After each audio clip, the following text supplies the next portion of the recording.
I'm Selah. My older brother stood across from me at Thanksgiving dinner and said, "We talked it over. We're buying you out of the business. Your name comes off everything Monday." I didn't cry. I didn't throw anything. I just nodded, drove home, and on Sunday night, I called the one investor he'd spent 2 years trying to impress. But that wasn't even the worst part. What broke something in me? Quietly, the way ice cracks under your foot before you feel yourself falling, was knowing they'd planned it for months. While I was covering payroll, while I was skipping my own dental appointments to keep the operating account above zero, while I was the one staying on the phone with vendors at 11 p.m. because my brother couldn't be bothered to learn the software, they planned my exit while I was still walking in the front door every morning. So I want to ask you something before we go any further. Have you ever given everything you had to something, a person, a family, a dream that someone else put their name on, and watched them hand you a box and call it gratitude? Because that's where this story starts, and I want to be honest about all of it. My brother Theo started talking about the business the way people talk about lottery tickets, casual, hypothetical. We were at Mom's kitchen table 3 years ago. It was April, and there was still snow on the ground outside because that's Michigan for you. He had this idea, a specialty catering company. Corporate events, private dinners, upscale stuff. He had the vision and absolutely none of the capital, the credit history, or the operational knowledge to make it happen. What he had was confidence and a way of making you feel like doubting him meant doubting yourself. I had just finished my MBA. I had $40,000 in savings I'd been building since I was 22. I had a background in operations and a spreadsheet habit that my friends made fun of at parties. He laid it out over coffee. I'd be CFO and operations lead. He'd be CEO, face of the company, the one who pitched clients and worked the room. We'd be 50-50 partners. He'd pay me back my initial investment once revenue hit a certain threshold, and we'd split everything from there. Mom was sitting right there. She nodded like it was already decided. I asked if we were going to put it in writing. Theo laughed. "You don't draft contracts with family, Selah. I wish I'd walked out right then. I wish I'd walked out right then. I wish I'd folded up my laptop and said, 'Call me when you have a lawyer.' But I didn't. I said yes. The first year was brutal, the way starting something always is. No sleep, no weekends, a lot of meals eaten standing over a kitchen sink. I built the back end from scratch. Vendor contracts, insurance, help certifications, a booking system I designed myself because the ones we could afford were garbage. Theo handled the client relationships, and honestly, he was good at it. He could walk into a room and make people feel like they'd been waiting for him. We got our first corporate contract in month 4. A tech company in Detroit wanted catering for their quarterly offsites. $18,000 a quarter. I remember sitting in my car in the parking lot after we signed and letting myself cry a little, just from relief. By year 2, we were pulling in just over $400,000 annually. I was still paying myself below market rate to keep margins healthy, still fielding vendor calls and managing the kitchen staff schedules, still the one who remembered every compliance deadline. And Theo had started introducing himself at events as the founder, not co-founder. Founder. I let it go the first time. The second time I brought it up, he said, "People respond better to a single point of contact, Selah. It's just easier for the brand." I wrote it off as ego. I told myself it didn't matter as long as the work was split fairly. That was my mistake, letting things slide when they were small. Because small things don't stay small, they just stop being visible. I started noticing the edges of something in September of last year. Little things at first. An investor meeting I hadn't been told about. A LinkedIn post where Theo talked about the company's origin story and mentioned his vision and his team, no mention of a partner. A new email thread I was CC'd on, not to, just CC'd, like I was being looped in out of courtesy rather than necessity. I asked him about the investor meeting directly. He said it was preliminary, nothing serious, he didn't want to waste my time. I said, "It's my company too." He said, "Obviously, I know that." He didn't look at me when he said it. That night, I went back through our founding documents, the ones we'd drawn up loosely in the beginning. Partnership agreement, such as it was. 2 pages, barely notarized, drafted by Theo's college roommate who'd since pivoted to real estate law and wanted nothing to do with small business agreements. My name was there. But the equity split had language in it I hadn't caught before, or had caught and not fully understood. A clause that gave majority operational authority to the lead founder in the event of a strategic pivot. Theo had defined himself as the lead founder in the document. I don't know if he knew what that clause meant when we signed it. I honestly can't decide which is worse, if he knew or if he just got lucky. I closed the document, I opened a new spreadsheet and started typing. Initial capital investment, $40,000, salary forgone relative to market rate, 28 months, approximately $67,000. Operational systems built, licensed, and maintained, documented. Vendor relationships originated by me, 14. Client onboarding processes authored by me, all of them. I saved the file. Named it something boring. Put it in a folder no one would ever click on by accident. Then I made myself dinner and didn't say anything to anyone. Thanksgiving. My mother's house in Grand Rapids. Theo's wife, their kids, 2 cousins who drove up from Columbus, an uncle who mostly watched football and contributed nothing to the dishes. I brought sweet potato casserole and a bottle of Malbec nobody asked for but everyone drank. The meal was fine. Normal, in the way that family gatherings are normal when everyone's pretending something isn't about to happen. I felt it in how Theo's wife avoided making eye contact, in how Mom kept refilling my glass without being asked, like she was apologizing for something she hadn't told me yet. After dessert, Theo asked if he could talk to me in the backyard. The backyard in November in Michigan. I should have known right then. He was casual about it. That was the thing that hollowed me out the most.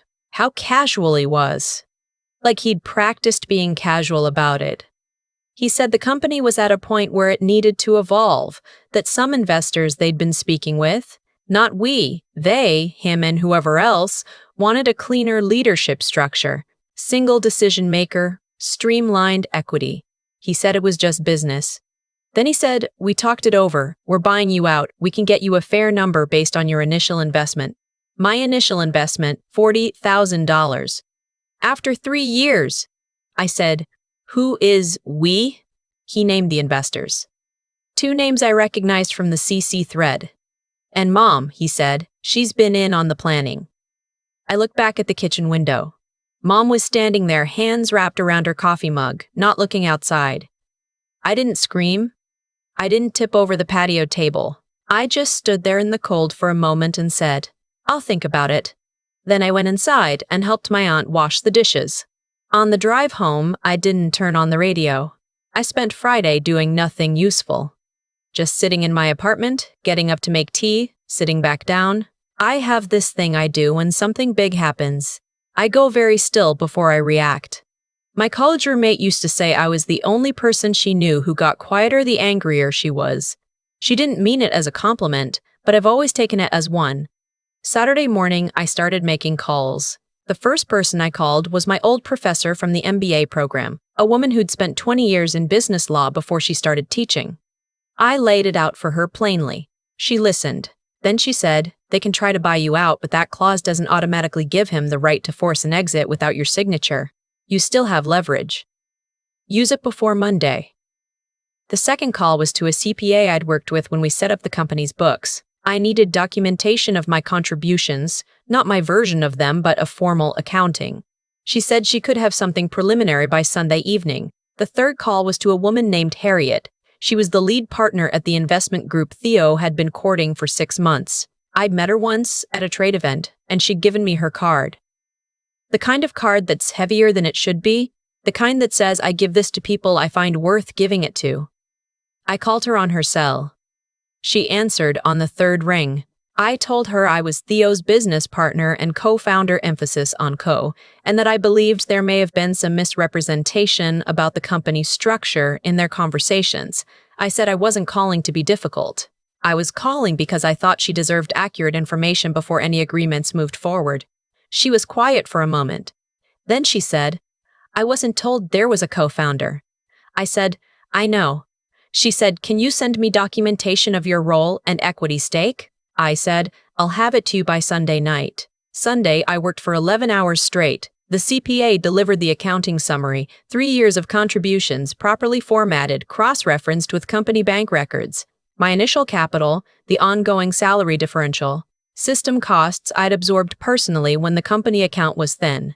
It came to just under $140,000 in direct and indirect financial contribution, not counting the revenue I'd been instrumental in generating. I organized everything into a clean folder: cover letter, financial summary, founding documents, the original partnership agreement with that clause highlighted, an annotated timeline of operational decisions I had led.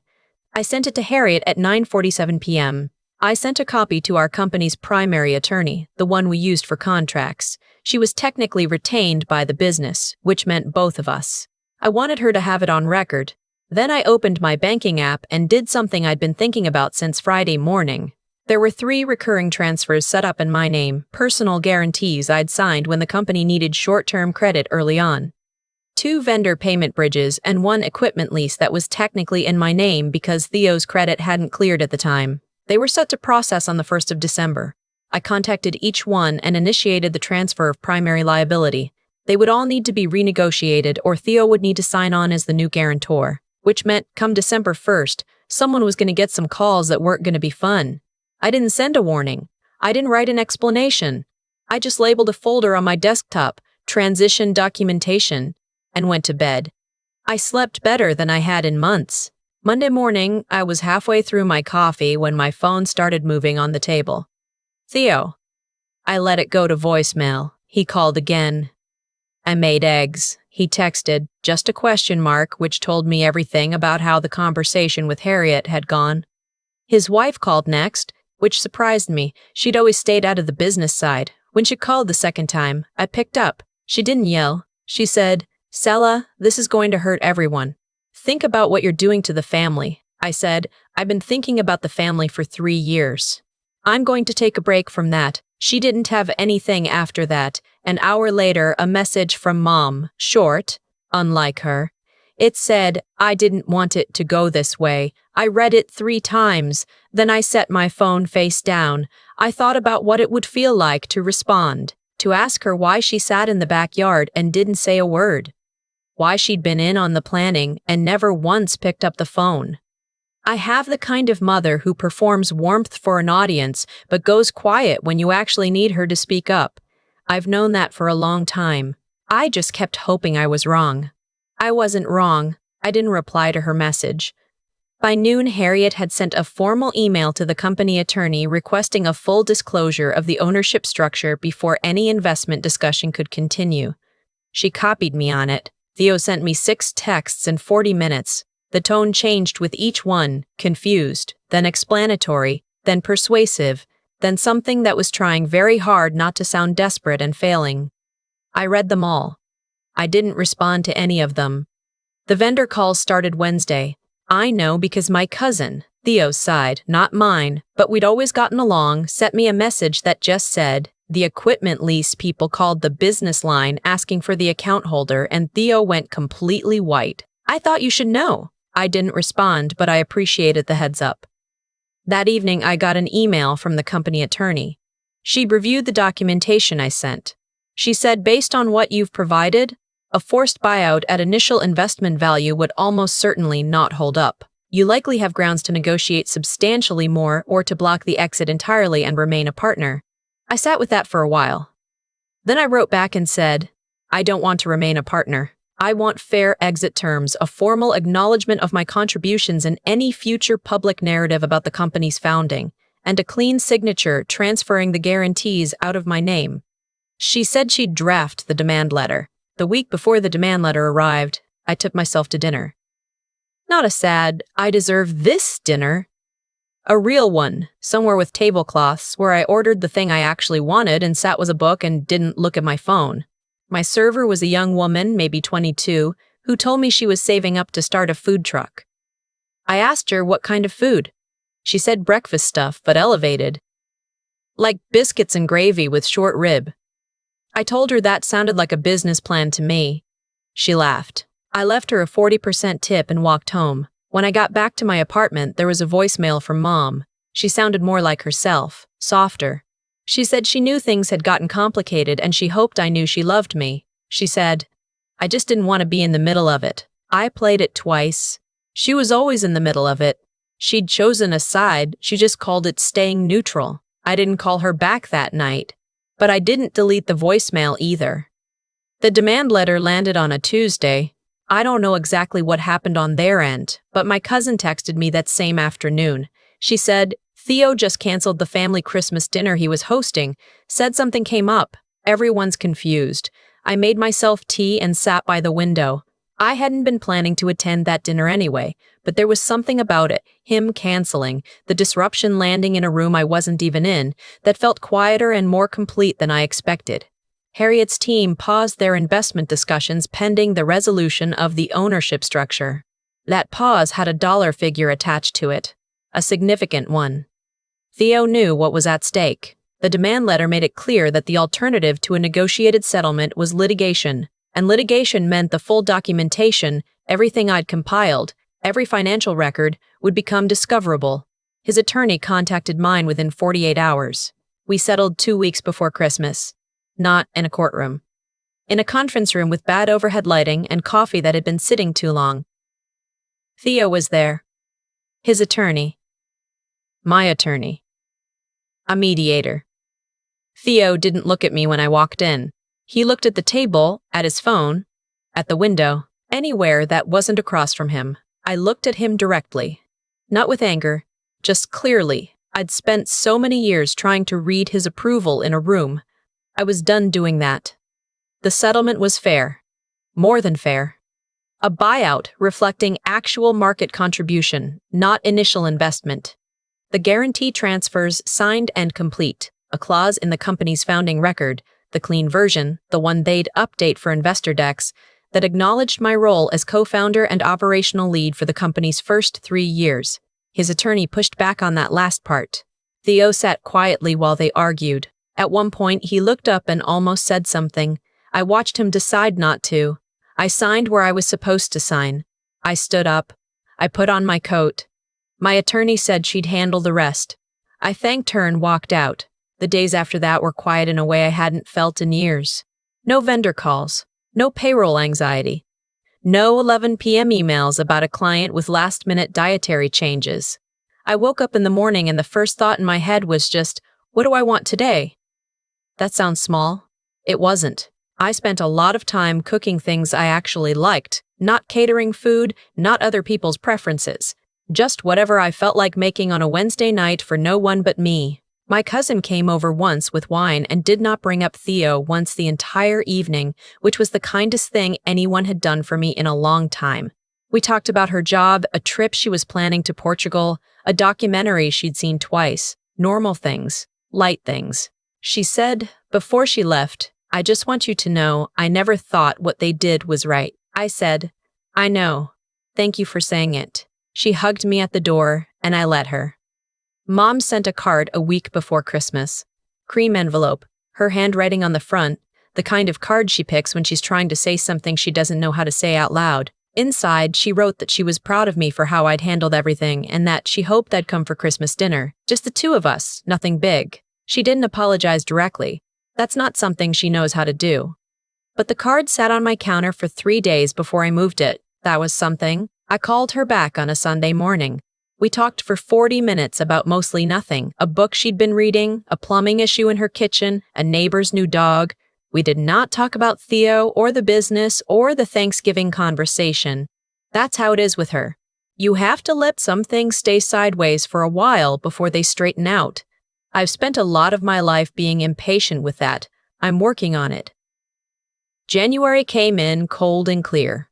I started consulting independently. A friend of a friend needed someone to build out operational infrastructure for a small restaurant group, and they'd heard my name. The money wasn't the same as a salary, but it was mine, unambiguously, fully mine. I made a note on my wall calendar. January 9th. 1 month since the settlement. No ceremony. No post about it. Just a small acknowledgement that I had made it to the other side of something, and the other side turned out to be ordinary in the best way. My brother's company is still operating. I've heard it's doing well.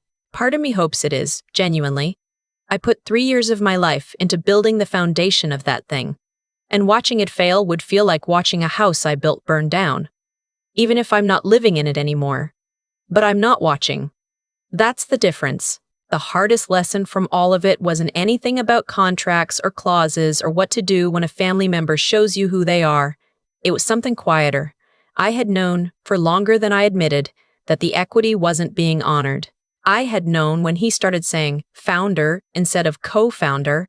I had known in the CC thread, in the investor meeting I wasn't told about, in the way he never once said, in front of anyone who mattered, "This is my sister, she built this with me."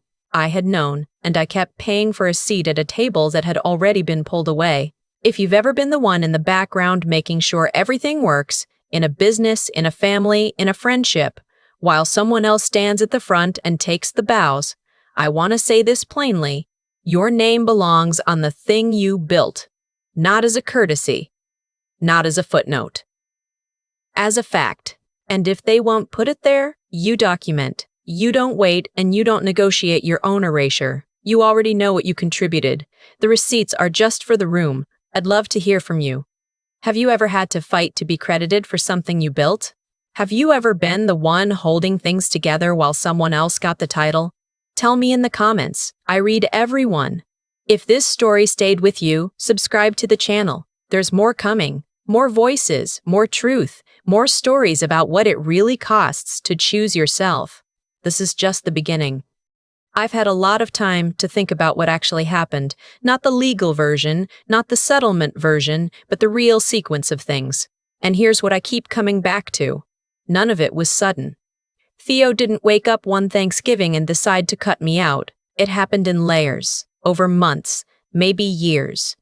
Each small erasure so minor on its own that I let it pass. The dropped co-founder credit. The meeting I wasn't told about. The LinkedIn post written as if he'd built everything alone in a garage somewhere. I saw each one and told myself it was ego, not strategy. That was my part in it. Not weakness exactly, more like a choice I kept making to preserve the peace at the cost of the truth. What I understand now is that there's a real difference between loyalty and silence. I confused them for a long time. I thought staying quiet when things felt wrong was a form of devotion to the business, to the family, to the idea that we were doing something together. But silence in the face of something untrue doesn't protect anything. It just gives the untrue thing more room to grow. When Theo stood in that backyard in the cold and told me I was being bought out at my initial investment value, $40,000 for 3 years of my life, he wasn't making a business decision. He was making a best that I wouldn't push back. That I'd do what I'd always done, absorb it, rationalize it, find a way to stay useful. He knew me well enough to know my instinct was to keep things intact. He bet on that instinct working in his favor one more time. It didn't. And here's the thing about what happened after. Harriet pausing the investment, the guarantee transfers, the demand letter, the settlement, none of that was revenge. I want to be honest about that because I think the word revenge flattens something more complicated. What I did was simply stop subsidizing a version of events that wasn't true. Every dollar I had poured into that business, every vendor relationship, every system I built from scratch, those things existed. They were real and documented, and they had my name on them in the records whether or not they had my name in his pitch deck. All I did was make sure the people who needed to know the truth had access to it. The consequences belonged to the choices, not to me. That's what I mean when I say cause and effect is the most honest force in a room.